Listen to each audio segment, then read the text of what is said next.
Andy, it's amazing to see you again. How are you? Thank you, Helen. It's good to see you. To be honest, I'm feeling at the moment like I'm a victim of having made a very good album. The world wants to talk to me, and I'm running around like a crazy man, but it's good. That's fantastic. We are going to talk about the album and we're going to talk about the tour. But first of all, last time I spoke to you, I was absolutely buzzing, wasn't I? Because I'd just seen you at Let's Rock. I was on the front row. It was the best atmosphere at any gig I've been to this year. Thank you. No, I know. I mean, you said wonderful things, and that's why you wanted to talk to me, and I was happy to talk to you. But we had an incredible summer. We had an incredible summer doing festivals, and we loved every minute of it.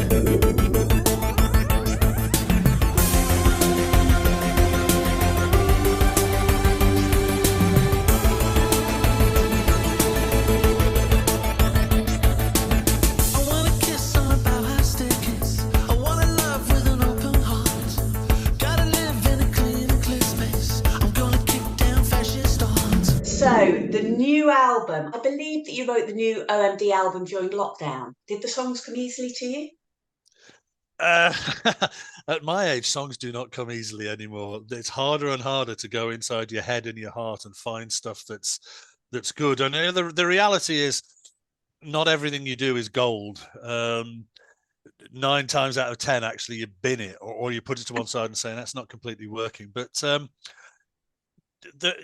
quite simply, because of lockdown, there was nothing else to do, was there, for Yeah. long parts of the last few years? You couldn't go out, you couldn't even meet your friends or your family. So I sat in my programming room, this one, and I set about writing an album.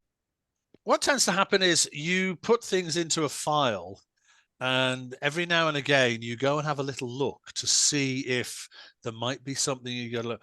Oh, actually, the melody's quite good. I just need to Ah, change this bit and add that. So that's kind of how a lot of the stuff started on the album. It was in my computer files collected over a few years, and I just started trawling through looking for something that might spark something, and it did. And of course, once you get the ball rolling, once you're feeling energized, then you start to get excited and get more energy, and it becomes a positive cycle. So yeah, I look back now to the kind of earliest incarnations of the songs that are on the album, and they all started getting kind of polished and honed, unsurprisingly, in March, April, and May of 2020. They're all date stamped back to there. That's when it all started. fantastic. Now, Bauhaus Staircase, very interesting title. Was there anything that inspired that lyric? Oh yes, it's a typical OMD title, isn't it? You have to explain it. Bauhaus Art School in Germany from 1919 to 1933. I'm a big fan of visual arts, especially early mid 20th century. And there was a painting by a guy called Oscar Schlemmer, who taught at the Bauhaus School. And I've taken the title. It's not a history lesson. There are references to the Bauhaus School, but it's not really a history lesson. It's essentially the title track of the album is a kind of call to the creative, just the power of art to energize, to inspire, to heal, to challenge. I mean, it's no coincidence that in 1933 the Nazis shut the Bauhaus down, because totalitarian regimes, they don't like art, they don't understand it, they can't control it, and it can challenge them, so they don't like it. Do you expect national radio coverage, national radio exposure nowadays? And how important is that to you? And how important is that to you with your new music? It would be nice to get it, but the reality is that most of the independents are programmed by just a few decision makers who will only let them play, the commercial stations. They're there to make money, so they will not be allowed to play anything that they're not told to by the people who own them. And they all play the same things, and they all go to adverts at the same time, so they don't lose listenership. So the reality is, no, we struggle to even get on the BBC. We just have to accept that that's the way it is. But you know what? We accepted this when we reformed the band. We Right. thought we're going to go back to how we were when we started, which is we're doing it for us. We're doing it to the best of our ability. We don't want to just trot out any old crap just because it's our hobby, but we know that it's not going to be easy to get recognition from the radio stations. It's just the reality. I mean, you are rising up in the heritage chart. Does that chart mean anything to you? Is that sort of, you know, do you look at where you're standing in that? I'll take any chart I can get, to be honest. You know, the album comes out on the 27th of October. We will see where it lands. We're hoping for another top 5 album. That's the sleeve of its predecessor, Punishment of Luxury, and that got to number 4. But we are up against some big hitters the week of our release. It's, you know, it's getting later in the year, and people are setting up for the Christmas market already. Do you know who's releasing at the same time then? Oh, yeah, only the biggest juggernaut in the world, Taylor Swift. Oh, okay. I think you're cooler. If that's any consolation, Andy, I think you're cooler. Well, thank you. If you can persuade a couple of billion people to download the album on the day, then that would be great. Just have a word. Now, not every 80s artist has the energy or the money or the inspiration to bring out new music. And you were saying a moment ago that it's because, you know, you do it because it's something that you want to do, you want to put out good stuff. But what is it that drives you? I think it's anybody who's creative. They're having a conversation with themselves. They're drawing out of themselves their feelings, their thoughts, their ideas, and they're trying to sculpt them into something that properly mirrors back to them how they're feeling, so that it's a long and difficult process trying to get something out of yourself and then to make it into something that is really working. That's the difficult thing, to make it into something that really works for people. And it gets harder and harder the older you get. But I found during lockdown that I was getting inspiration for things I wanted to write about. There were still things that were making me angry. There's a track on the album called Kleptocracy, which is probably the most political song I've ever written. And it's pretty obvious who I'm talking about. I didn't name any names, but it's pretty obvious who I'm talking about. Anybody who hears it will get it. But in the end, it's just, you know, have you got enough good ideas? Have you got enough good melodies? And have you got the energy to put them together in a way that makes it spark to people and isn't just a bit sort of like, you know, I want to write a song, but I'm bored and I don't have anything to write about, so I'll just do a tedious song like this. You have to hope it's not like that. Which was the song that you wrote the quickest on your album? Ooh, do you know what? They all took quite a lot of time. I suppose, actually, strangely enough, there's a song on there called Aphrodite's Favorite Child, which is 12 years old, but I wrote it in a couple of days like that. It was just, yeah. It was written for somebody. It was actually a gift to somebody that I was deeply in love with.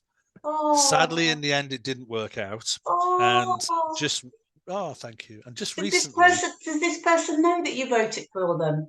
Oh, yeah, I gave them the song. Oh, that's so sweet. We've stayed in touch, and in the end, I managed to persuade them. She said, well, listen, you know, you can give it to everybody else now. You gave it to me, but you can give it to everybody else. So that's there's a couple of other songs on there that were written specifically for people, and I promised them I wouldn't say their names or mention them. Because again, they were written for them. They were basically they were musical hugs at the time of COVID, where I was saying, I know it's difficult and I love you and everything's going to be okay. And I gave them the song. And then, of course, like the bad man I am, I said, by the way, could I have the song for our album? I really like it. Would you mind if I steal your song back from you? And they both said yes. So. Oh, that's so nice. Now, obviously, I saw you at Let's Rock. You're amazing. I do all the backstage interviews at Rewind. I know that you've headlined Rewind and you've been amazing. You've played a whole catalogue of hits. The crowd have absolutely loved you. At festivals like that, they're kind of the audience are predominantly looking for the 80s songs, the bigger hits. Would you be playing your new music at festivals next year? We're not going to be doing festivals next year. We're taking a No, summer off. Yes, we're taking a summer off, I'm no, afraid. no. Well, we have our own tour. We have the Bauhaus Staircase tour, which is starting starting in January in Europe, and then we'll come over to Ireland and with the UK. And we're playing Leicester and Nottingham in mid-March. Yes, I we were think going to I'm ask looking you at the about diary, that. the 12th and the 13th. So hopefully, listen, when we play live, we will be playing about 4 or 5 tracks from Bauhaus Staircase. It's the Bauhaus Staircase tour. Yeah. And we've already released 3 tracks and they've been very well received. So I think we're comfortable playing a few tracks. But what's going to happen is we have this dilemma that we have so many hit singles. People expect to hear them, and if we don't play them, we'll get it in the neck. So it's a nice you don't have any choice, really, do you? No, exactly. So those who come to see us in Nottingham and in Leicester, they will hear all of their favourites as well as a few new songs. Well, I'm sure there's loads of people watching this on Knots TV that would absolutely love to come along, sell it to us. And what can they expect? They can expect lots of songs from your new album. They can expect all the great hits, but why should they come along? Well, you've seen us. You're the best advert we can have. There's an energy that comes off the stage. We pour energy out into the audience and we get it back because they feel it and they give it back, and it becomes a positive cycle. We haven't played Nottingham for a few years, so it's nice to be going back there again to the Royal Concert Hall. We have started playing Leicester recently, largely to keep our manager happy because she's from Leicester. So it's her hometown. She gets to go back to the old De Montfort where she first saw us when she was 18. I think the bottom line is we will do some of the new tracks. They will be wonderful because we're confident they're brilliant. I sound very egotistical, but this album would not be released had we not done a proper editorial job of making sure that we were only releasing the good stuff. Yeah. The videos that have been made for the new releases are stunning.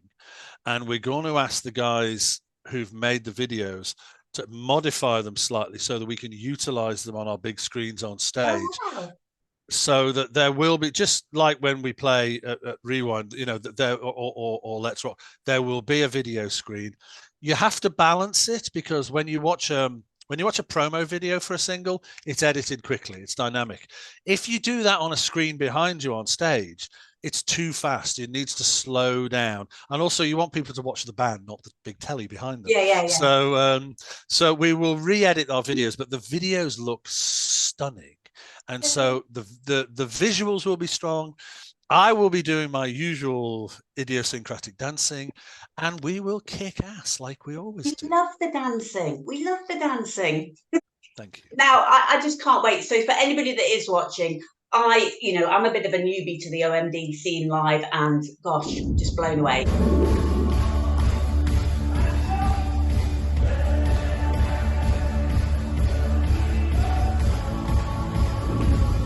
It's my best memory from this year. Thank you so much. And finally, I want to ask you a few just quick fire questions because I don't know anything about you really. Kind of just fun things that just one word answers, if that's okay. I'll try my best. That's why I had a glass of water. Let's bam, bam, bam, bam.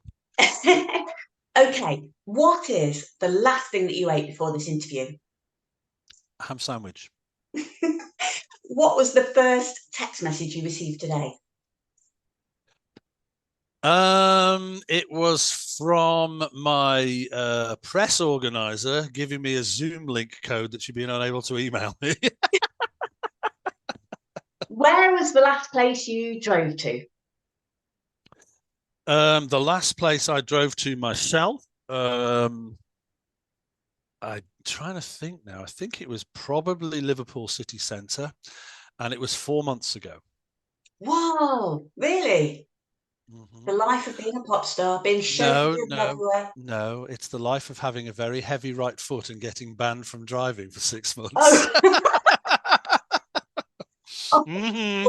I've been a very silly boy. That's very funny. What car do you drive? Mercedes. Nice. A very old Mercedes M-Class that has actually done 218,000 miles. I think I'd want to put my foot down in one of those as well. First thing that you're going to do when you finish this interview? I am going to go and make myself a cup of coffee because I've got another interview. Well, finally then, best bit of a clue, best 80s site, 80s journalist, 80s website, 80s Facebook page, 80s interviewer.